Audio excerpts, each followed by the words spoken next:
I'm Michael, and welcome to Beyond the Screenplay. Today we are talking about Coraline, the 2009 film directed by Henry Selick, written by Henry Selick, based on the book by Neil Gaiman. I'm joined by the Lessons from the Screenplay team, Trisha Rand. Hello, everybody. Brian Bittner. Hello, hello. And Alex Calleros. Hi. So Coraline is a movie that I hadn't seen, really. I think, Alex, once you had done a screening 10 years ago or something when we first moved to LA, and I watched part of it, I think, but hadn't really thought about it since then. And Trisha, you brought it up as a potentially fun movie to talk about, and had kind of a really interesting pitch about it as far as like how it borrows from these ancient forms of storytelling, which is, of course, what our Lessons from Screenplay video is about. Why do you love Coraline? I assume you love it. And what kind of made you make this connection with the ancient forms of storytelling that it borrows from? First of all, there's a lot of things to love about Coraline. And I pitched a video on it because I didn't want to do an actual scary movie for Halloween. So I kind of was just like, let me get this children's kind of creepy thing in here that might pass. And it did, thankfully. But I was a teacher for many years. And I used to teach Coraline at the fourth or fifth grade level, essentially. When I would, talk to the students about it, the book really scared them. But the movie also disturbed them in a way that I thought was really interesting, because they would be like giggling and then they would be really upset, like almost at the same time, which got me thinking a lot about grotesques, which, we got to talk about in the video. But yeah, that mix of why do movies like this, and then thinking back to like some of the animated movies that we watched in childhood, like All Dogs Go to Heaven and some of those other Don Bluth, like weird animated films that they're for children, but there are, usually it's like the spirit of the grotesque that ends up really upsetting us, or even some of the puppet kind of things with like Muppets. So, like Labyrinth or like Jim Henson-y kind of things. Those all sort of embody this like grotesque thing where we're never sure if we're supposed to be disgusted or horrified or amused, or is it fun? So that was one of the things that originally like kind of got me interested in it. And then of course the fairy tale structure is really present and really obvious in it. And also it's a ghost story. And so I don't know, I just thought it was a really unique blend of several different kinds of things that hit you on this like super deep childhood gut psychological level. Yeah. Well, and I think it was such a cool pitch, because it's unlike anything else we've done on the channel, really. Mm-hmm. And that was also why it was a little scary, because it was not immediately clear how that translates into a video. Sure. But I think going through it was really fun to figure that out and get to dive into these concepts. And I think the grotesques thing is what sticks with me the most, is because it's a term that I've in culture seen thrown around kind of in certain contexts, which just made me associate it with like, well, it's like gross things are grotesque. Right. But understanding the actual literary, more complex, detailed definition of it, and realizing that Coraline is this really great example, and that is what's so off-putting. And it reminded me of The Shining a little bit, and the video about The Shining, of things that are creepy because you can't quite tell how you're supposed to feel about them, and how that like biologically unsettles us as humans, which is just, it's a cool thing to be able to draw on that as a storyteller. And Alex, I know you've always loved Coraline. What do you love about Coraline? What made it speak to you? Yeah, I mean, I remember when it first came out, it was probably like the best 3D movie I'd ever seen, because it was shot in 3D, like with 3D cameras. And because it's just like, it's a constructed world. The 3D made you feel like you were in this like tangible, like little tiny like diorama set, like you're actually enveloped in it in a really magical way. So for me, the thing that I was really blown away with first seeing, and I think I may have seen it in theaters in 3D, was just like the artistry of it. That was really what captured me to start with. It was the most I think like technologically advanced stop motion animation I'd ever seen. It actually used 3D better than any other film I'd seen also, and it just had this magical quality to it. The soundtrack by Bruno Coulet, he's like a French composer, has this really magical quality to it. The color palette of the whole thing is really beautiful. It's got these weird, creepy things. I mean, even the button eyes alone is already this really like uncanny valley creepiness that I wasn't expecting to see in like a quote unquote kids film. So I think all those combined, I was just very surprised by. I almost feel like I was going to see like a foreign film or something. Like it didn't feel like the usual like American animated fare. Definitely, especially at the time. Yeah. So just I think I was just really surprised and blown away. And the more I watched it and I got it on Blu-ray and kind of studied it more, I just grew to more and more appreciate the complexity of what went into this film. You know, like just the raw artistry of every frame really blows me away. So I just really appreciate it as a work of art. And I really commit it from like the director perspective of like being so impressed and having such an appreciation for the love and craft that went into this film. Yeah, it is just visually striking for sure. I also love that you had a 3D television. You were like one of the 10 people in the world that had a 3D There was television. like a brief moment where they were trying to make 3D TVs happen, and I was one of the people that bought one. And this was one of the only movies that actually like was worth watching on the 3D TV. Most other 3D Blu-rays just kind of were annoying to look at. So yeah, that was kind of a failed home theater experiment. And so Brian, when did you first see Coraline? What's your relationship with this movie? I definitely didn't see it right when it came out. I saw it a couple years later, but I came to it as a Neil Gaiman fan, who's been one of my favorite authors since 2004 or 5, somewhere around there. I've read, I think, all of his novels except for Stardust. It's a lot of novels. Yeah, and I'm partial to his more like adult ones, like American Gods and Neverwhere and Good Omens. But I also love his sort of young adult stuff like Coraline. And I had also read, like, if you love this movie, then read the book Coraline for sure, but also read The Graveyard Book and the Ocean at the End of the Lane, both of which are like same tone of like really creepy and disturbing, but still like accessible for younger audiences and that kind of thing. So yeah, I actually read the book with the intention of then watching the movie right afterwards, which I did. And it was cool to see the changes and the similarities and just sort of like what I had pictured in my head and what Henry Selick pictured in his head and that kind of thing. So yeah, but I hadn't seen it since then. I think I watched it and thought, cool, that was great. And then just sort of didn't really think about it afterwards. But then it's been interesting to see how over the past decade, younger people than me, like maybe like 10 years younger or so, it's become a movie that they grew up with. So it's sort of like as a movie that has continued to be kind of in the conversation more and more. It's just a movie, yeah, it's almost seemed like it's become more popular years after its release than when it first came out.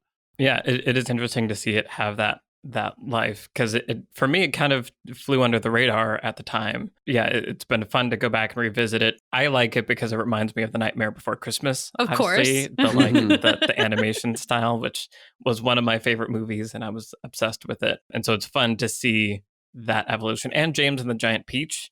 I was also very obsessed with that as a child. Like some of my. So you're just a Selick fan. I didn't really realize it because, as a kid, you're like, oh, yeah, Tim Burton's The Nightmare Before Christmas. And then you go on and then you get older and you're like, wait a minute. But like, what did Tim Burton do on it? Presented it. That's one of my favorite. Like, I love the trivia questions that are like what movie famously had Eye of the Tiger? And it was actually Rocky 3, not Rocky 1, like things like that. Questions everyone thinks they know the answer to. And it's like, actually, no. So who directed The Night Before Christmas is a fun one because they're like, wait, Tim Burton didn't direct Tim Burton's The Night Before Christmas.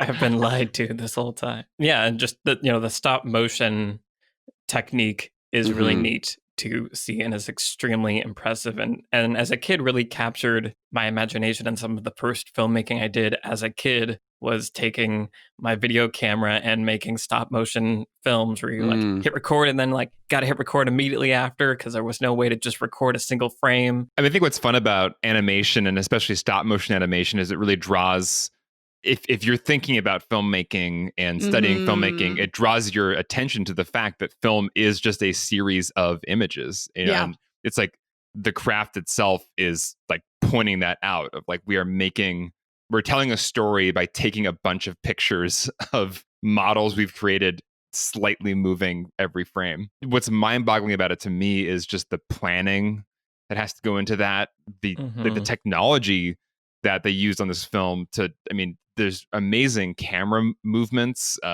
amazing, just ways that like you forget about it because you're just watching a movie and it's just shot beautifully. But it's like, wait a minute, that camera was moving very slightly also every frame. How the hell do you plan this out and make it look this smooth and perfect?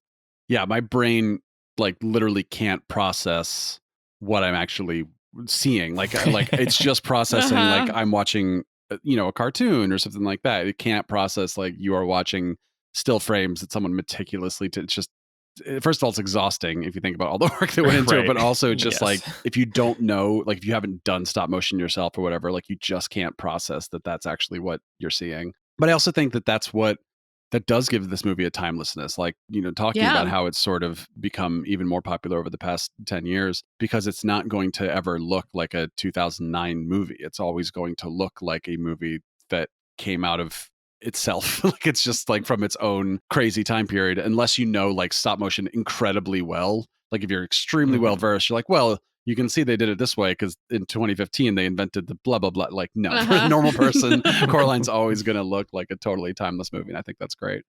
And there is something so whimsical and tactile about the experience of watching it, where you were kind of talking about the 3D presentation that they especially did for Coraline, which was incredible, and they just achieved by putting two cameras essentially right next to each other and photographing the models from slightly different angles.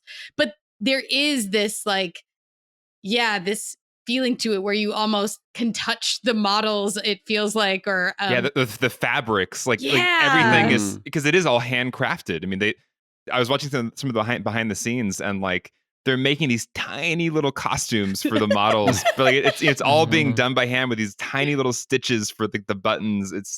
It's really amazing, like micro. It's all the things you do on a big film set, like costume design, but on this like micro level, it's like so delicate and so tactile. This is like the most twee little bit of trivia ever, but apparently there was a crew member who was specifically hired to knit tiny sweaters and like knitted just all the tiny sweaters for the puppets, and sometimes used knitting needles that were as thin as human hair. Oh my God. And was like I don't even know how you would begin to do that. Insane. But it was cool. Like Coraline, actually, it feels like it signaled a new wave of interest in stop motion, but actually it was already happening. The wave was sort of like already coming in. So Corpse Bride, if you think about that, was 2005. And then actually in 2009, there were several other pretty big stop motion animated movies that came out. Fantastic Mr. Fox was 2009. And I believe there was a big Wallace and Gromit movie that also came out in 2009. And then we have, a lot of films, kind of sort of those three different approaches where it's like claymation, something like Wallace and Gromit, versus like, Wes Anderson-y kind of stop motion, because we have Isle of Dogs now and stuff. But then you have Laika, and they're still doing really amazing, beautifully photographed and really interestingly like rendered and modeled stop motion that is these like, like, I don't know. I saw Kubo, and that's the one I always think of. Kubo is just so gorgeous, and it feels like it directly inherited something from Coraline. Yeah, Kubo definitely feels like a successor to Coraline. And I think what's interesting about the Laika approach is that while it is primarily, the actual craft is still mostly in the actual stop motion animation, they do enhance it with CGI. Like there are effects that are added. And so there's this nice blend where it's like you have this really slick version of stop motion animation where it has all the charm and the tactileness of these really actually handcrafted objects, but you can have some more of the magic of, the ghosts and, people going through walls, things that aren't possible with actual like physical objects. They're not afraid to do a little bit of blending there. And I love in Coraline when it kind of almost becomes like the other, the mirror world is revealed almost be like a computer simulation, the way that the world starts to fall apart into like white space and cubism. So cool. That's such a fun combo because you've got the low tech and the high tech together. And I think that's kind of a specialty of Laika. We were talking yesterday in a meeting about how when something is animated or something is done a certain way, like whatever the mode of storytelling is, like, is that actually adding to the narrative?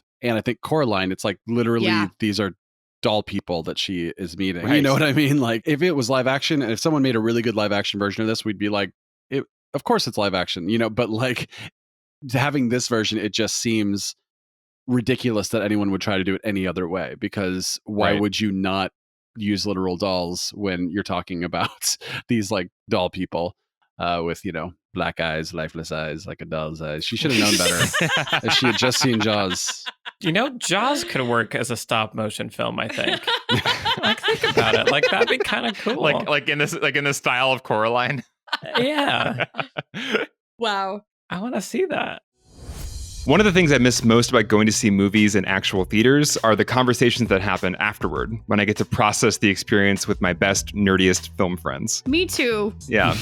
But luckily for us, we have each other, and we get to have these conversations every week here on Beyond the Screenplay. So if you also have a group of friends that you miss going to the movies with, get them in on our conversations by sharing Beyond the Screenplay. Or better yet, literally get in our conversations by joining us on Patreon. Our $10 subscribers get access to our monthly film club, where you can hang out with the whole LFTS team, and we have those movie theater lobby conversations every month. So share the podcast. We hope to see you on the chat, and back to the show. I miss soft pretzels. I miss popcorn.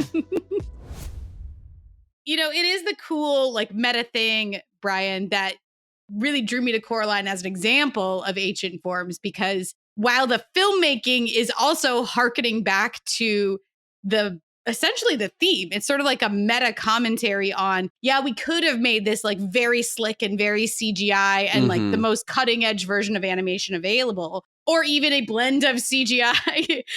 And I'm sorry, I had to watch the Tim Burton's Alice in Wonderlands when I was watching it. Yeah. Even something that's more than half animated, but also has real people in it. You could have done it that way very easily, right? And so I really love the sort of meta commentary here where, Coraline's lesson is not to, chase perfection, essentially, at the cost of what she already has, or, her family, her real parents. And so it was a really cool choice on Selig's part to sort of echo the theme in the filmmaking, as well as like retaining all of those elements, of course, which originated in Neil Gaiman's novel, the storytelling elements that we sort of get to talk about in the video. And it's a cool thing that, as you already touched on, that it does make it feel timeless and classic. And it has, as someone who's personally very excited about all the newest, shiniest things most of the time. So you loved the new Alice in Wonderland. Oh, God. I think that's one of two movies that I've fallen asleep in the theater. Wow. Yeah. It is highlighting the risk that comes from jumping on the bandwagon of whatever the newest thing is, even if it's, maybe right for your story. It's still, if it's new, it's going to at some point not be new. And I think that's the weird thing that's happened with CG, is that the best CG that's possible in 1999 looks absolutely awful 20 years later most of the time. And so I think that's a thing that I do appreciate about the movie, and as a nice reminder as a person and filmmaker, is that there are tried and true technologies, and if you can use what's new to make what's already great even greater, I think that's such a powerful way to tell a story, is to say, like, we're not going to ignore new things that have happened and pretend like, everything was perfect 50 years ago or whatever. We're going to take all the things that were already great, and then we have these new tools to make them even better and draw your focus even more to the magic of this thing. And that is what Coraline does so well, and why it's just a technical feat, and also, as you're saying, Trisha, that it works with the story and enhances the story, and so it's doing all of those things all at once, and that's really cool. I was going to say that, like, I think part of my initial falling in love with the movie was it felt like it had achieved the pinnacle of what stop motion animation could be for me. Like, it was like, this is like the confidence with which it like used this technology and like it executed a story using this method. Felt like it was just like the skill level that Selig had achieved as a director and Leica as a company. It just felt like you can't get better than this in this medium. and it still holds up for me that way. Like, I think I've enjoyed other Leica films, but this one, because of the aesthetic serves the story so well, it feels like the most complete. Like, everything in here is how it should be. Like, this should be animated this way. Mm-hmm. And I think just one more thought I had based on some of Selleck's quotes about using stop motion.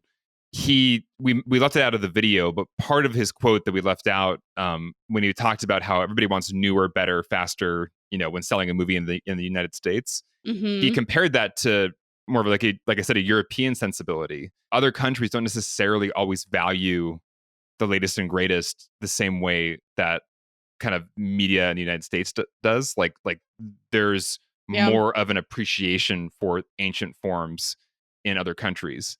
I can feel that influence on him, where he kind of almost identifies more with that European sensibility. And even the concept art for the movie was kind of inspired by this. It was like a Japanese artist who was like doing these kind of cool, like retro, almost like advertising agency, like illustrations that had these elongated figures of like people in Paris. And so there's definitely like a romantic, whimsical European global kind of influence on the movie that I think, once again, like, it made sense for that to be done in a not cutting edge CG style. Like, that all those influences feel most at home in this handcrafted format.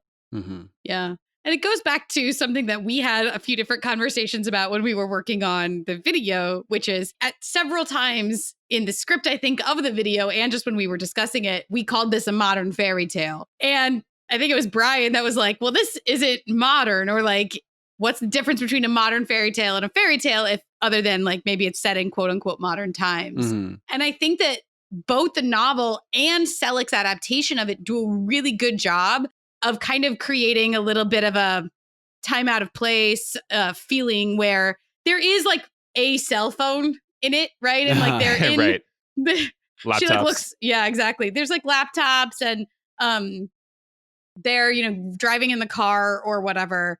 But there's not any, that technology doesn't really have any material effect on either the characters or the overall structure of the story, and feels like it doesn't encroach in any way on the magic, where it seems perfectly natural to Coraline, because at first she's associating what's happening in the like other world, the mirror world, as a dream. So she's like perfectly at peace with, I just crawled through this door, and like over here there's another family and they have buttons in their eyes and whatever. And so she just kind of writes that off as a dream.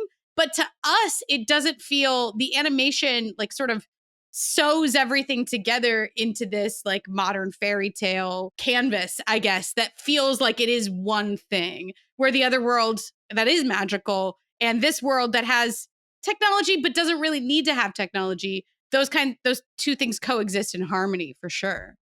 Yeah, I think there's multiple levels of what is modern or not, which is this story is not terribly different if you say it's 1602 and Coraline is, going through the same stuff, living in the house and that kind of thing, then maybe a movie like a fairy tale where technology and stuff is actually part of the premise.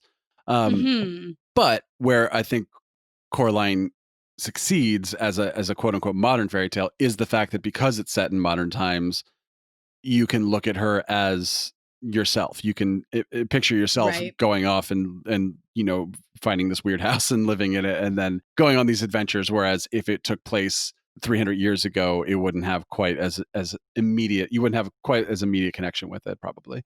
She's not walking around speaking the way that the ghost children do. Right, exactly. Right. Like, thou art. Save us, mistress. Yeah, yes. Exactly. And ate up our lives.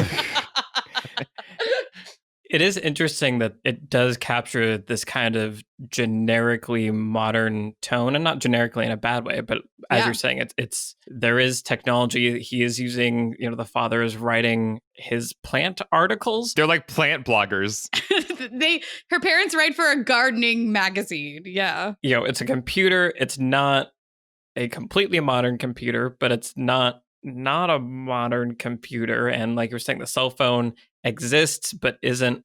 I don't know, they managed to capture this kind of blanket idea of a familiar world that has technology that is familiar to us without it being set in any specific time. Also, that was one of the first things I was trying to figure out when watching it was when what year does is this take take place and when was the book written and was it meant to be this or that? Kind of reminded me of It Follows, which I never finished watching. But one of the things I really liked about it is that it had this weird relationship with technology, and I had no idea when it was set, and slowly realized it wasn't set in a when that is, related to us. I love It Follows. You should finish it. I mean, I know what happens. We'll talk about that at some point later. It is cool how that does lend itself, as you guys are saying, to this sort of modern fairy tale feeling where it's not so specific that you have to look at it with the baggage of certain expectations. Right. But it's familiar enough that, like you're saying, Brian, like you can see yourself as the person or as existing in this world also. Yeah, it's just enough sort of modernity to make it clear that it's set in some vague present day-ness, but without being so specific that it's like, well, that's clearly, and like the computer was old in 2009. Like that was very clearly a choice. And I think like Scott Pilgrim kind of does that. Like, this sort of like, it's present day, but like things don't work the way they do in your world, so don't worry about it. And I think that kind of can give something a charm, but also, like you said, not have it be bogged down in a certain, like, this is what a 2012 phone that is or whatever, Yeah. Right. Just kind of switching subjects to the creepiness of the film, because I do feel like that is what most people like say about Coraline is like it scarred them a little bit as a child, or like it was like a little. It got under their skin in a way that maybe even Nightmare Before Christmas didn't. And I think even from the opening credits sequence, the film is announcing oh my gosh, that it's comfortable with like fairly disturbing imagery. Like this sequence of this doll being taken apart and like disemboweled basically and then sewn back together. It's like right out of like a nightmare. And it's such a beautiful opening sequence. The music has that kind of like creepy whimsicalness to it, and I feel like the movie announces right out the gate that it's gonna be this different kind of quote unquote kids movie. It's gonna be a little more artistic. It's gonna be a little more adult in its sensibilities, honestly. And I think that continues throughout the film, where like as the world devolves, we talk about in the kind of grotesque section of the video, the way like Mr. Bobinski moves when he becomes like a husk of himself is like genuinely skin crawling. And the way the other mother eventually becomes essentially this kind of like spider person, all of it becomes real nightmare fodder. And I also really appreciate that. And maybe one thing that helps the movie go all the way to those kind of disturbing places was the fact that it's a Focus Features production. It wasn't a Disney movie. It wasn't trying to play it safe. It was this kind of indie film company, Focus Features at the time. And I think it allowed it to be this kind of, we talked about with Stranger Things. Stranger Things is this thing that it has kids as the protagonists, and yet it can be very violent and very disturbing. And I think Coraline isn't as violent or as gory or anything, but it has some pretty disturbing stuff in it. And I like movies that are able to be at the intersection. And, it reminds me of those movies that scarred us as kids. I was thinking about like random movies like Fern Gully. Remember Fern Gully? Like the oil monster thing at the end. I remember like really freaked me out. Tim Curry. Yeah, Tim Curry. So good. Yeah, I think there's something special about like that kind of quote unquote kids movie. Like I appreciate that I was scarred a little bit as a child by these things. Definitely. It's really wise from an adaptation point of view, what you're talking about, Alex, with the opening sequence. You have to have foreshadowing, basically, right? Because otherwise, the first act of this movie, Coraline doesn't have a goal. So you're not really sure what the movie is or would be about. She's wandering around. She's talking to her neighbors, right? She's just kind of exploring. And there's, this sort of little, I don't know, they set up this little sort of prologue, or I don't even know what it is, expository scene really, where she meets Wybie and she's like, here's the well and here's the creepiness about the house. And my grandmother doesn't rent to families with children because mysterious reasons. But still, without a goal, you'd have no engine driving the story if you didn't have that opening like title sequence prologue. And I think in addition to giving us that grotesque and very upsetting imagery that you're talking about, which I agree, I find parts like little moments of that prologue where the doll is being sewn by the needle hands. I find some of that kind of hard to watch. Mm-hmm. The one shot where it's like a close up of the button and then the needle comes from underneath. Yes. Like you don't know there's going to be a needle until it's like in your face. Or the one that gets me is the where she like rips the seams on the mouth, which I really strongly dislike. But yeah, it provides that curiosity that helps keep the audience engaged, right? And in the book, you don't really have that. Obviously, you don't have a title sequence for the book. But in the book, Coraline, there's foreshadowing in the mice. Basically, the mice actually sing in the book. Mm-hmm. And she can hear them singing when she goes to bed at night. Creepy songs, which I don't like that. I don't like it either, and neither do my students when they read the book. But the children's choir that you mentioned, Alex, that is singing in a nonsense language, that's another thing that is unsettling about that title sequence. That is a nonsense language. And the fact that you can't immediately identify it as a language, you're like, what language is that? And you're listening for words, you can't hear words. Mm-hmm. The movement of the music is still taking you on a journey. It creates that something terrible is going to happen to Coraline and we don't know what. And that kind of keeps us watching in the way that, I don't know, it really reminds me of the opening scene of The Shining, where Jack doesn't necessarily have a huge goal except to write his novel in The Shining. But because of this foreshadowing, when we know that something is going to go terribly wrong. Right. Blood hallways are coming. Yeah. Exactly. Yeah. I mean, when your movie opens up with just like this long helicopter shot of a car and you just hear like, wah, wah, wah, wah. It's like, that's Kubrick's way of being like, we're just going to show you a family chatting. Yeah. But like there's The Shining is coming. Just wait. Speaking of how the movie sort of gets creepy and stuff, the use of color in this movie, I think is really outstanding, because you have the very obvious use, which is that her world is very dull colors. It's all sort of grays and stuff. And then when she goes into the mirror world, it's very colorful and these sort of like pastels and that kind of thing. The tunnel. But then what I find, so cool. Oh, sure. The tunnel itself. Yeah. I like the tunnel. But then what I think, and of course that really helps to show why this other world is so exciting. It's like just you as a viewer are more engaged with this more colorful world and stuff. But then what I think is really fascinating is then there's like two more color schemes that come in the second half of the movie after the midpoint where you realize that the other world is creepy and stuff. Then it's like a bright version of dull. Like it becomes, or I guess a dull version of bright, because it's still the same like bright tones, but in a very dulled way, like with the ghosts and all that kind of stuff. And then when you have the epilogue of the movie, now it's sort of the same dull tones we're used to, but a very bright version of them. And it's like you can spot 4 different color palettes in a really fascinating way. That's like, it's really impressive, but it just works so well to sort of track where we are emotionally in the story. Because like, oh, everything is ugly here, but it's pretty here.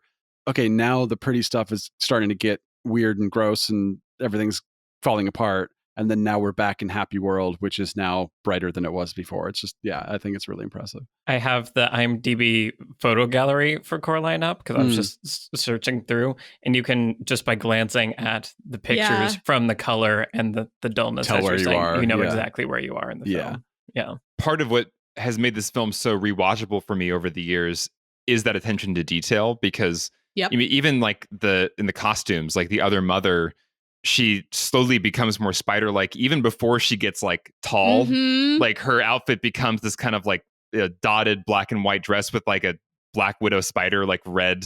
It has a bustle in the back. Yeah, that's really interesting. And there's just so many little details like that are just the amount of like love and care that went into every frame of the movie is there. And and you can tell that like Henry Selick and all the artists that created it love the source material, and like we're having a lot of fun with like foreshadowing and just doing as much as they could with the backdrops, with the costumes, with the props to like make it a rewatchable film in that way, where it's not just a one-dimensional viewing experience. You can find new details in the third, fourth watch. Mm-hmm. Well, and I think that's one of the cool things about the mode of storytelling that's happening here is where if you're going to have a story where you're going to be working very intensely on literally every frame that you are putting on screen, it kind of invites you and maybe forces you in some ways to really think about what you're going to do because, one of the animators says in the making of, there's no going back. Like once the camera is set up and you start, you have to go forth and you just have to be confident and make it work because it takes so much time to do each shot that there isn't really a chance to redo things.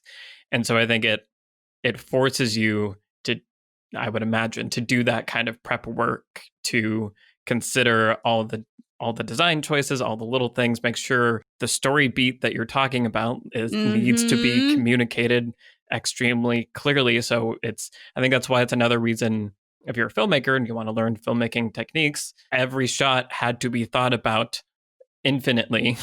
Yeah. Because it has to be very purposeful. Mm-hmm. And so you can look at every shot and really think about what is this doing to tell the story. And I think it's a really great source for just learning filmmaking language and techniques because of that the work that went into it. And Coraline is also a really great example, even though it is borrowing from these ancient forms that we tend to think of as being archetypal and translatable into a variety of different places and times. Something I think that we don't often remember about fairy tales or these other ancient forms is that they themselves are actually very specific. And Coraline also has this wonderful specificity to it. Like we mentioned earlier that her parents work for like a gardening magazine.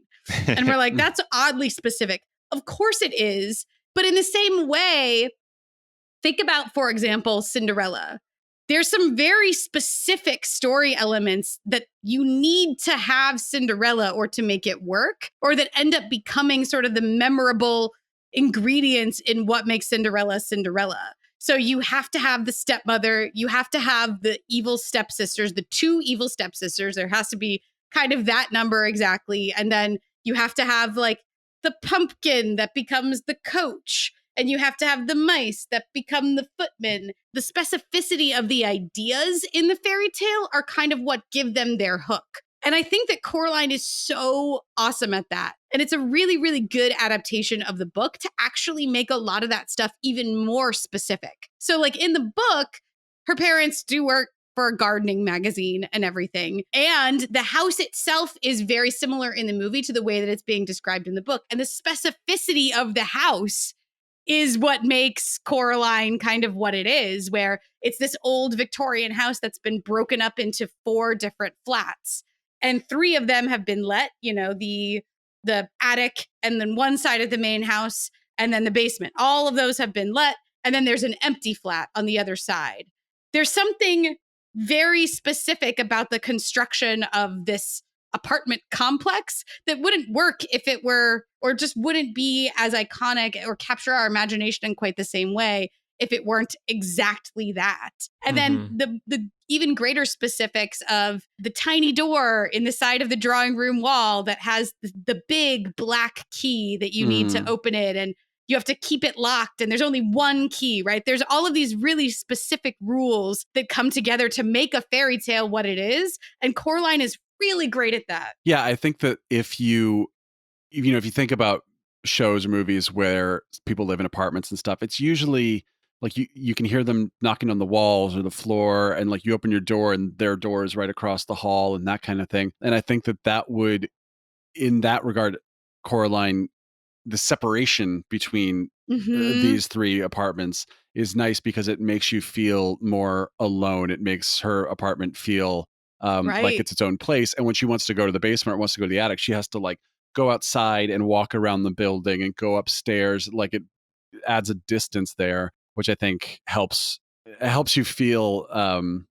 not safe, I guess, as as you could if you could just like go open the door and your neighbor's right across the hall. Yeah. On the topic of specificity, I also really appreciate the like Oregon-ness of it all, because Laika is based in Oregon. Yeah. And I think this is like, I don't know if it's meant to take place in Ashland, Oregon, which has like a Shakespeare festival, and they have those 2 little Shakespeare guys in the downtown area. And I think there's a lot of like love and knowing what it's like to live in Oregon in the winter when it's like cloudy and rainy and muddy and kind of like sad outside. And I can feel a lot of like specific love and knowing what it's like to be in this place, which is cool because you don't often see like a random house in Oregon as like the place that a movie is set. There's a quirkiness to who would be living in this place, right? That comes out in the characters.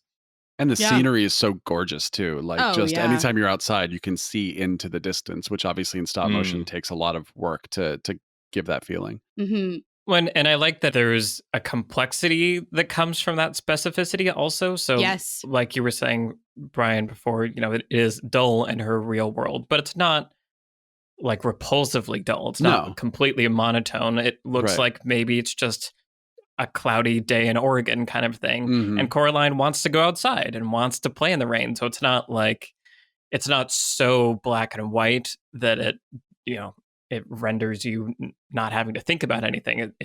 There is nuance in there, and it's all the things are doing more than one thing at any given time, which I think pulls you in, or pulls me in anyway, and doesn't make me just turn off my brain. Right. I also just want to point out that Coraline is colorful in the dull world. Yes. The blue hair. So like she has this yellow, blue, and pink, and she doesn't sort of match her world. She matches the mirror world better. And I just think, again, I agree with you, Michael. It's not that it's boring. It's just that the color scheme is made of mostly monochromatic colors. Well, it's boring enough. And I think that's the point, is that going back to the specificity, her relationship with her real life parents needs to be just unhappy enough, right? Like if her relationship with her parents was really like terrible, or like she's a total brat and they're just like mean to her, then you don't have a way to redeem it. It has to have this light touch of, they are not, Coraline feels unappreciated and unseen, but in a way that doesn't feel like she's being abused, right? You have to have this kind of, again, very specific, where the parents are working. Coraline is very independent, so it doesn't seem like she needs a lot of their attention, but she wants their attention in a very, again, very specific way. The scene where she begs her mother to open the door in the wall is a really great example of that, where her mom, to me, reads as being pretty mean, where she's like, if I do this for you, will you leave me alone? Basically. But then Coraline's response to that is like this half joking, like puppy dog face, where she's like, I totally will. And we can tell that Coraline's feelings aren't hurt, but there is that sort of like disconnect there where the mom is just cold, and Coraline, they aren't fighting, but they're also not getting along. It's really wisely done. It hits that pitch perfect. Coraline is unhappy, but not problematically so. Yeah, exactly. She's unhappy enough that the other world would be really appealing. She doesn't feel unloved, I think. Is maybe like, that's where you could go too far, where it then starts to feel like, oh, she doesn't need to get out of here, like her parents don't love her. Right. And I think it never quite goes that far, where there is, as you were saying, they're mean enough or frustrated enough that you get why she would see the appeal of this other place. But it's not like she's going to this other place so that she can be loved. It's that she wants like attention and the food that she likes, and to play games and things. Right. Well, and that's, again, with the specificity, the way that she measures love, is with, she doesn't want to eat her dad's weird cooking. She would rather have like a frozen pizza. And her mom doesn't cook at all, apparently. So like the food ends up becoming a real symbol of how Coraline feels seen and appreciated or not. And the same with, she wants to go in the garden. Well, that creates mud. And then in the other world, it's like, we love mud here, right? Mud is welcome on this side. It's very like kid brain, how you it's very kid brain. I love it. Measure how your parents care about you. Or like, I just wanted these gloves and they won't even buy me the gloves I want. But yeah, it's sharply observed in that way. It's just really well done. Something else that I was struck by watching it again, I thought of this because of our Ratatouille episode we did on Patreon. We talked about the animation for the animals and the way that they animated the rats to be at times very rat-like and kind of scurrying around, and other times like dog-like and really likable. And I love the cat animation in this Oh my film. gosh. The way they captured like That is so good. the catness of the cat. And then Keith David's voice on top of all that. It's just So like, good. what a brilliant casting choice. I love the cat character and everything about it. Well, for me, it's the tail, because that's how you know what cats are thinking, is you watch the tail and how the tail is moving. And I was able to like look at what the tail was doing and be like, oh, this cat, it's a little upset right now, or it's kind of excited, or it doesn't feel good about what's happening, but it's not going to stop you. Like there was so much conveyed in the tail, and that was just really, really impressive. We should have tails. I think that would help us communicate as a species a lot better. Some of the scenes that really struck me is like the scene where he's waking her up when she's in bed, and there's that like that very specific like purring sound, and like the way the paws like just kind of like patting her. Cat taps. And there's a whole subreddit called cat taps. It's great. and when it communicates with her in the real world, it has to be nonverbal, and there's this very subtle way that it like kind of closes its eyes and kind of nods, but like not enough to like maybe you're just interpreting a cat doing something. So I think just that's another one of the things that it was impressive to me in Ratatouille, and almost even more impressive to me in a stop motion animation, because like you said, Michael, there's just this forward momentum. Like you start a scene and you have to just keep going and hope your frame by frame animation is getting it right, and to get something so specific so right is crazy, because it's rare to see a cat animated in such a way that captures the essence of a cat. Yeah, well, I mean, I think a lot of different animations have done. I don't know. I like watching cats, and I feel like there are certain, not the movie. Let it be known, Michael likes watching cats. Yes. I'm gonna get a clip of that. I like watching cats. Welcome to Lessons from the Screenplay. Let's take a look at cats. But I think what you're highlighting here is interesting, because there are CG animated cats and lots of animals and lots of different things. Again, not the movie Cats. Because they're also CG animated. They are. Yes. Human faces. You can animate animals in CG in very convincing, authentic ways. You can, all forms of animation can capture these things. But there is this difference that you're pointing out, where if you're doing something on a computer, you have the luxury of going back and forth and changing keyframes at the beginning or later, and you can revise perfect it in a way that you can't. It's almost like a live performance versus a film that gets edited. Like you just have this one chance to do this performance, whereas CG animation is a different kind of performance, and it's interesting to see those differences kind of laid bare in that comparison. Right. I think also one of the reasons Coraline feels so impressive as a stop motion film is those nuances and those subtle things that you're talking about, where like, oh, look how the cat moves and stuff. Because if you think, we haven't talked about Aardman at all, Chicken Run and Wallace and Gromit, like those guys.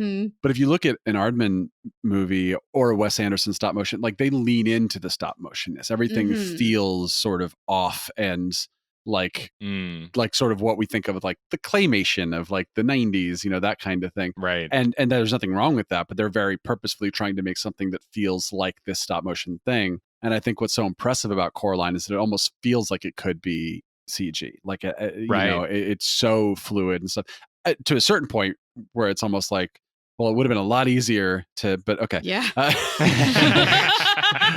But of course, then you lose that sort of tactile nature that we're talking about, where you feel like you can like reach out and touch the fabrics and stuff, But I think that's what makes it such an impressive stop motion film, is that it gets so surprisingly close to feeling like real movement. And it's interesting that there's movies like Lego Movie that is kind of this weird blend where it's CG that's mimicking a stop motion feel. And it is just interesting, all the different variations on animation and the different connotations and associations we have with them, and how they can kind of get blended in these new ways that is fun just looking at. I love the blending. I think that is such a cool thing that is accessible now to filmmakers. The idea that you can use an older art form like stop motion, but enhance it with CGI and make this kind of like, you can't really place what it is anymore. It's this magical combo of all the technologies. Yeah. Yeah. Really quick, am I weird in that I don't find Coraline that creepy? And as the movie goes further along, it gets less creepy to me? Okay, but what do you think about the actresses in the other versions of the actresses with their button eyes when they're doing their burlesque show? Yes. Okay. No, that is the height of unsettled feeling for me.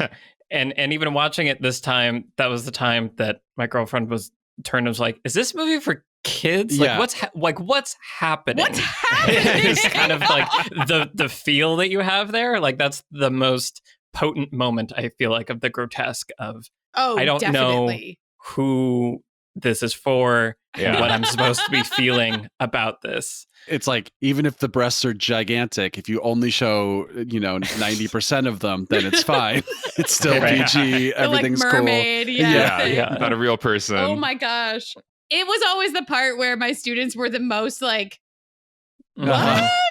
Like, we don't like this? And they're actually less disturbed after the actresses unzip their skin and like jump out because they're less grotesque, right? They're actually becoming less grotesque. The act of unzipping their skin and jumping out to do a trapeze show is less upsetting than the grotesque forms that the neighbors sort of already had. Those two actresses sort of already had. And I think that's where Selleck did a really good job, where just, you don't want the stop motion animation or any animation, an animated adaptation of a book, to feel gimmicky. Like you're doing something just for like, this would be a cool animation thing. But you feel like it's not lending anything to the story. And I think that Selleck walks the line a little bit, especially in that sequence, and with the 500 stop motion animated jumping mice, where I'm just like, I get so exhausted watching that. This is clearly just cool. Yeah.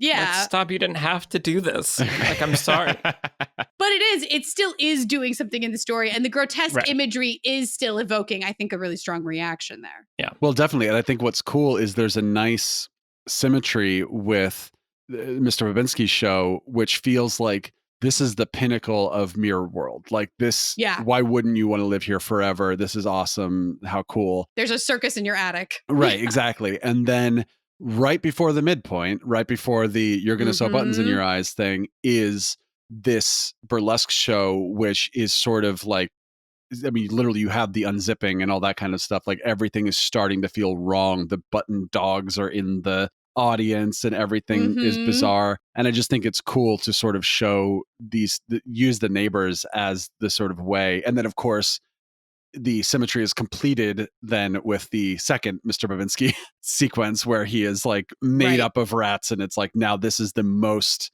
awful things can be in terms of like sort of falling apart and being. And the second actresses, when they're like this like candy monster thing, I don't know if those images are like scarier, but I do think the film with its sound design, like in a theater, those moments were like scare moments, like when they burst out of the like candy wrapper and are screaming, like there are like jump scares in this movie that I didn't expect.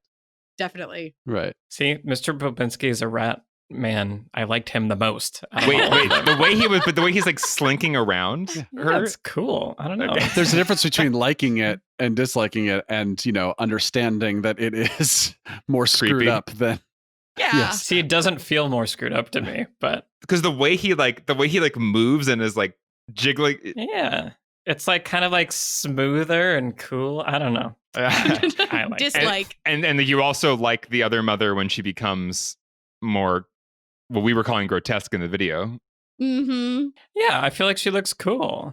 More spider-like. Yeah, she looks cool. I think that she's played by Terry Hatcher, maybe plays a little bit of a role in it. Because Terry Hatcher played Lewis and Clark, the terrible Superman. Hold on. Yeah. Hold on. She played who? She played who? Lois. What did I? Oh, Lewis. You said Lewis. Yeah. She'd make a great Lewis from Lewis and Clark, but that's a whole different. That's a whole other thing.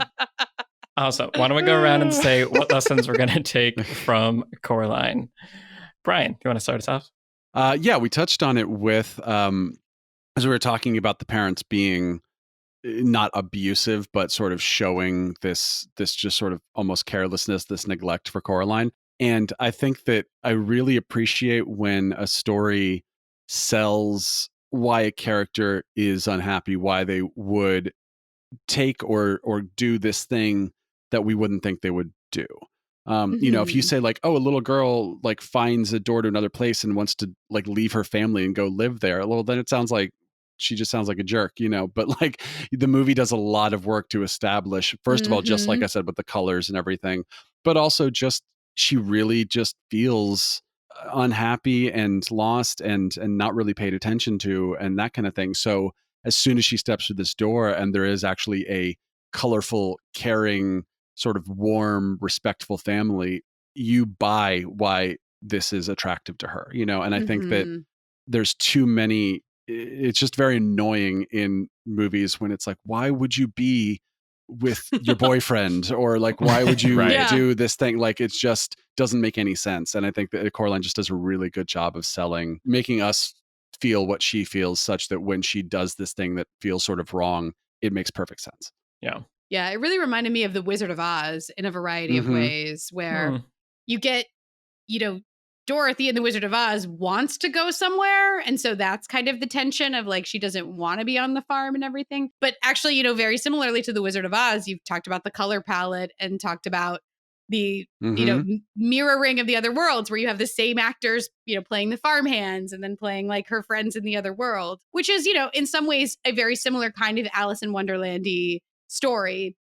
But yeah, I think that Coraline is a great example of that. Yeah, for sure. And Wizard of Oz also using the medium of its time to go from black and white to color, obviously, famously. Yeah, that's really interesting. Trisha, what about you? Lessons from Coraline. I want to call out a couple of things that I really admire about the adaptation here. And one is the one that most people talk about when they have are familiar with the book and then they see the movie, which is the addition of the character of Wybie, because Wybie is not in the book at all.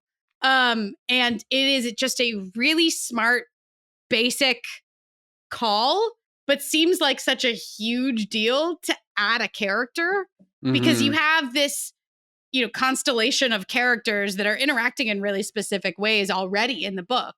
So the idea of throwing one more in there in the movie adaptation at first makes you go, wait, hang on. But you really do need it. And it's a really simple and elegant solution, because in the book, Coraline can walk around and we can read what she's thinking, which is what we do when we read the book. But you can't do that in a movie. She would just be walking around talking to herself pretty much, which is what Henry Selick said. You know, he's like, I didn't know what to do with the fact that she's mostly by herself in the book. And so giving her somebody to talk to and then using Wybie very wisely as an expository device, which he basically is, but he does, you know, have a personality. And there is like conflict there, kind of, where the potential, you know, for Coraline to have a friend in her new town is like, makes you invested in that. It seems like a radical solution to add a whole extra character out that you just made up out of nothing to a beloved children's text. But it's really, really smart screenwriting. It just is a good translation technique. Brian? Yeah, I think that is something you find a lot in adaptation is like, well, the book is just telling me what this character is thinking. So like now when we make it to a movie, we have to find vocalize some way. Right. And a lot of times it's adding a new character or enhancing a character who's already in the book, but making them there more often or something. Or you just have to find other filmmaking, screenwriting ways to tell us what a character's thinking without being able to say like, you know, or you just have like Alec Baldwin narrate, you know, and then, and then he thought this. Like, yeah. And the flip side of it is one of my other favorite choices when it comes to the adaptation, which is to not have Coraline say some of the like longer pieces that she says in the book. So she actually does talk to herself a decent amount in the book, but she also talks out loud to the cat quite a bit when she's in the regular world. And of course it doesn't answer her vocally. And I respect the choice not to have her do that too much. But in the book, there's a wonderful monologue when Coraline is going into the other world for the final time, where she knows she's going back to confront the other mother. And it's as she's making her way between the two worlds and the cat is going with her. She starts telling a story to the cat in the book about a time that her father saved her when she was really little. She tells this, it's like a long monologue. She tells this story to the cat of like, we were walking in this ravine and my dad told me to run away all of a sudden. And I knew that I really needed to run away. So I ran, and it turns out there was like a beehive. And so he stayed behind and let himself get stung by bees so I could get away and not get stung. And then he had to go back the next day to get his glasses. And he told me that he wasn't scared the first time when he was getting stung by bees because he knew he was doing it to save me. But he was scared the next day when he had to go back and get his glasses because he knew exactly how dangerous it was. And she delivers this whole long thing to the cat. And then the cat goes, so is, you know, at that point they're like through the tunnel so the cat can talk again. And the cat responds something like, so you're going to save your parents because your dad once saved you from bees? And Coraline goes, don't be ridiculous. I'm going to save them because they're my parents. And it's just a wonderful monologue. Yeah. And I would have written it into the movie in a heartbeat, but you don't need it. You do need it in the book because there's so much visually that can't be conveyed about Coraline's relationship with her parents. But in the movie, you do such a good job. If you can really capture that relationship, you don't need that monologue, even though it's an awesome monologue. So vocalizing what needs to be vocalized and knowing when to cut things, even if they're awesome, that's kind of what adaptation is at its best. And just cheers to Henry Selick. He did a fantastic job here. Yeah. And a skill that all writers should have of like knowing the discipline of when to cut your favorite monologue. Yes, exactly. Alex, what about you? Lessons? Yeah, I think watching the film again, you know, it reminded me that the movie, you know, it doesn't have the feeling of like a perfect Pixar film. Like I think there's a lot of Pixar films that feel perfect. Like on a story level, they're airtight. You know, there's nothing that should be taken away or put in. Like everything's exactly where it should be, and it's just this perfect ball of goodness. And Coraline feels a little messier. You know, the pace is kind of slow at times. There's these detours into just kind of whimsical, seemingly kind of like unnecessary set pieces. And I think my lesson is that if you are doing something this technically and artistically beautiful, and if there's an integrity at the core of the film, I appreciate, like you've earned my like respect to like just revel in it for a little bit. And I think I appreciate, I don't know if it's a lesson that could be applied universally at all, but I think for this kind of movie, part of that quote unquote European sensibility is, I think, a little bit less of the like American perfectionism and a bit more of the feeling of just reveling in the art of it all. And I really love seeing a movie that seems to be just enjoying the art of it and takes little detours just for fun. So I don't know what the lesson is, but I like that in this movie. It doesn't feel edited down to within an inch of its life, which I think is what we always tend to do. Like, what else can we cut just for the sake of cutting it out? Right. And it doesn't always do that in Coraline. Yeah. And like, because of that, the movie does drag at some points, and it does feel a little bit like indulgent. But once again, if you're into the look of it, if you're into the art of it, I'm okay with those extra indulgent moments because I'm just enjoying like soaking it all in. So yeah, there's something there about, you know, maybe the tightest, most efficient version of a thing isn't always necessarily necessary if you're doing this other thing on top of the usual, like, let's get to the point 3-act structure. You're also just playing with an animation form. Like, I'm okay just looking at that for a little bit. Well, and that I think it speaks again to the mode of the storytelling, and part of the choice to make it stop motion is to, you know, it is rough around the edges as a technique. And so I think that expectation is there where, as we were talking about earlier, it can't be perfect in the way that a CG animated thing, you can control every single pixel that's on screen if you wanted to. So it kind of just comes with the territory. And I think that those choices, as we've talked about, work for the audience, just for the fun of seeing it, and work for the story and the world that it's creating. And actually, I think some of the imperfection is part of the charm. Like, there's sometimes like the timing of an action or like a line delivery isn't quite like the most slick, well edited, perfect version of itself, but like it kind of feels lovely because it doesn't feel like there's this like, David Fincher or like computer animated control of it all. Like it feels a little bit out of control. Like we are on this ride with this like special stop motion thing, and it's not going to be perfectly perfect. And I like it. Michael? You mentioned it earlier, Trisha, foreshadowing. Watching it again recently, that was something that struck me as you were talking about opening the film with the doll making sequence and kind of just in general, all the tonal things that are signaling to the audience something is going to happen. Like there's something a little creepy, a little scary that's just around the corner, and we're getting there. And some of it's even in the way YB is revealed. It's kind of like a scare, and there's a the well and like the stories about the well and this place is sort of like setting up like bad things are coming. And it just felt like a really elegant use of foreshadowing in both those kind of bigger ways and even just tiny things where, watching it again when the neighbors read her tea leaves and she says there's a special hand in your future. And then you see the tapping of the other mother's hand multiple times.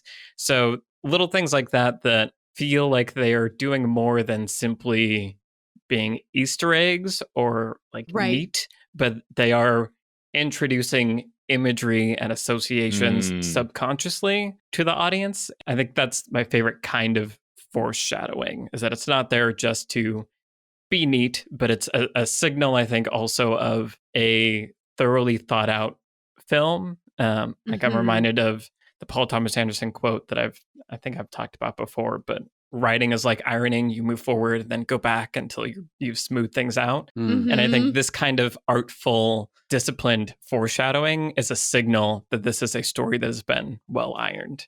And so I liked that a lot. Phantom Thread makes so much more sense now. I know, right? Cats. Why don't we go around and say what we've been watching recently? Reverse order. Alex, what have you been watching? So I'm going to use a video game because it felt like a movie or something, which I just finished playing finally, The Last of Us Part 2. And I'm not going to say too much because all of us boys in the story mode Slack channel are going to have a conversation about this game very soon.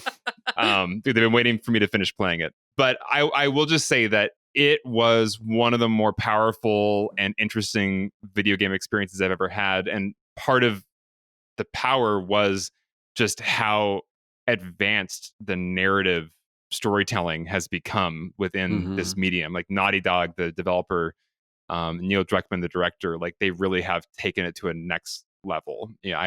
I've never felt so immersed in like a cinematic experience in a video game as I think I felt during The Last of Us Part 2. And it's a very challenging game, both like from a gameplay perspective, but also like thematically, and really put me through a lot of intense emotions and took me on a really interesting journey. So I really respect it. I think it's a really amazing work of art.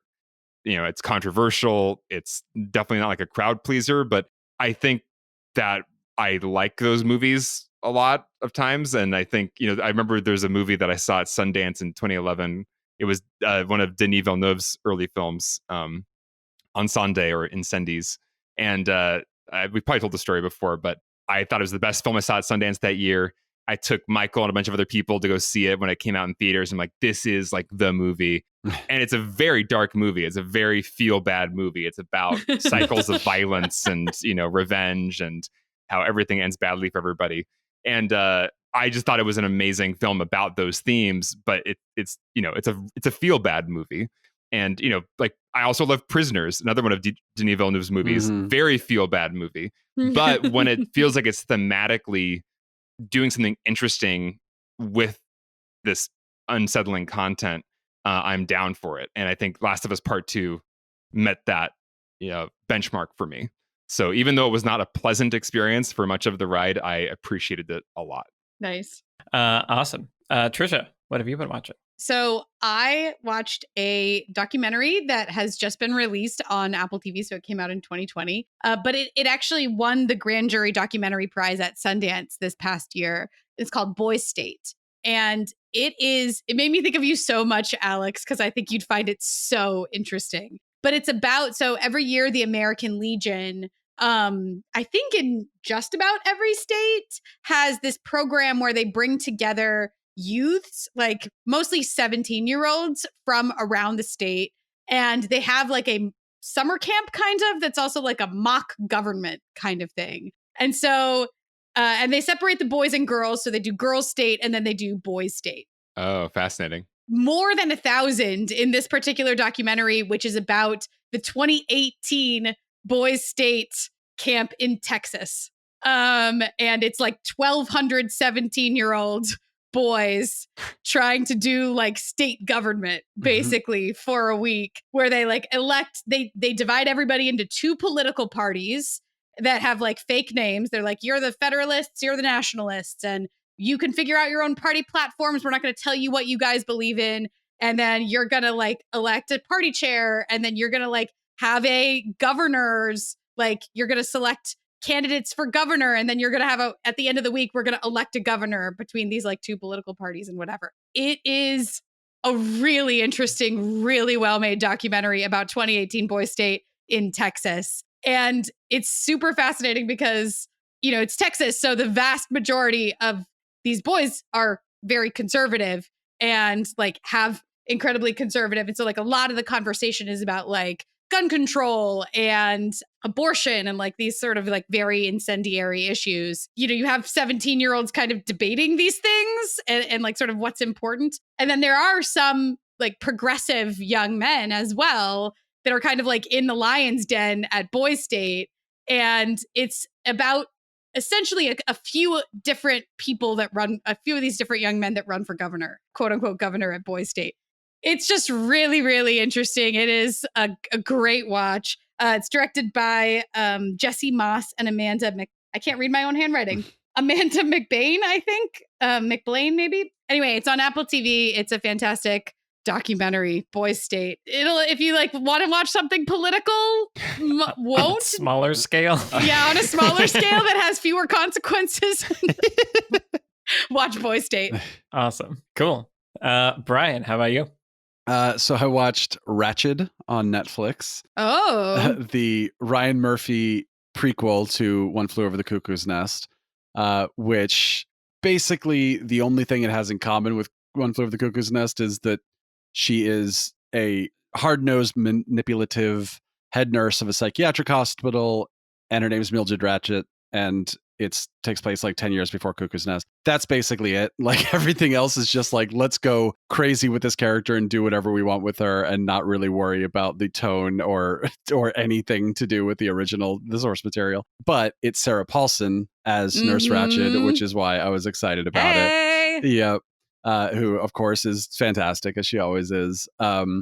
It sort of if you know Ryan Murphy stuff, it falls somewhere between the campiness of American Horror Story and the sort of straight drama of American Crime Story, like the OJ and nice. Versace. But it's like beautifully shot. The lighting, costuming, and production design are full of these rich, vibrant colors. And the whole thing feels decadent. It feels like you are like eating dessert when you watch like just a light cue, or just like look in the background of a scene and see all the set design and everything. And then the rest of the cast is awesome too. It's Sarah Paulson, Cynthia Nixon, Sharon Stone in like this amazing kind of villain-esque role. Amanda Plummer, who I haven't seen in a million years, Judy Davis, who I haven't seen in a million years, but who is still so awesome in this, Sophie Okonedo, and then Finn Wittrock, who's in like every Ryan Murphy thing. He's great. And then Vincent D'Onofrio is just like a deliciously creepy governor who like just perfect Vincent D'Onofrio role. It's not like the best show of all time, but it was just really watchable and a really good time. Nice. Awesome. Very cool. And if you haven't seen Cuckoo's Nest, like we rewatched it right before the show came out, and it's great to watch. It's a great movie, but you do not need to watch it at all to appreciate Ratched. There's nothing to do with it, basically. I got that sense from the trailers. Cool. Well, so I recently rewatched Moulin Rouge for a very specific reason. So there is a YouTube creator named Alex Nickel who has a YouTube channel, Technicality, and he is young, and so he's created a Nebula original series called Alex Goes Bananas, and basically the whole premise is he was born in 2001, and so he gets other old YouTube creators like myself to explain to him and introduce him to things that he has never heard of before. And so some previous episodes are Limp Bizkit and Gwen Stefani and Spice Girls and Will Smith, the movie Clueless. And so it's exhausting to watch if you're our age, I think, but also really fascinating. It's educational. Yeah. It's like, oh yeah, they don't know any of this stuff. Nope. Right. Like, okay. And so I was trying to think, what should I talk about? He was born in 2001. Well, Moulin Rouge was a very important part of my teenage years. And so I was curious to see what his experience would be revisiting it. And I feel like he gives it a fair shake. It sounds like the movie is equally bonkers to kids of this generation and probably as divisive. Yeah, it's a really fun watch. The format is it's me telling him to go watch it. He goes and researches it and explains the movie and the inception of the movie. And I learned things that I didn't know about Moulin Rouge from it. So it's fun. It let me think about Moulin Rouge again, which I really enjoyed. And so we'll have a link to that in the description. But Alex Goes Bananas, Moulin Rouge, featuring myself as the old person. I love it. Perfect. Awesome. Well, this has been our conversation about Coraline. Beyond the Screenplay is produced by Vince Major. Our editor is Eric Schneider. I've been joined today by the Lessons from the Screenplay team, Trisha Arand, Brian Bittner, and Alex Calleros. I am Michael Tucker. You can find all of our Twitter handles in the show notes. Reach out, say hi, let us know what you think about Coraline, stop motion, your favorite kind of animated films, whatever you want. Let us know on Twitter. And thank you so much to the patrons on Patreon who make this show possible. Thank you for listening, and we'll see you in the next episode. Bye, everybody. Bye-bye. Bye.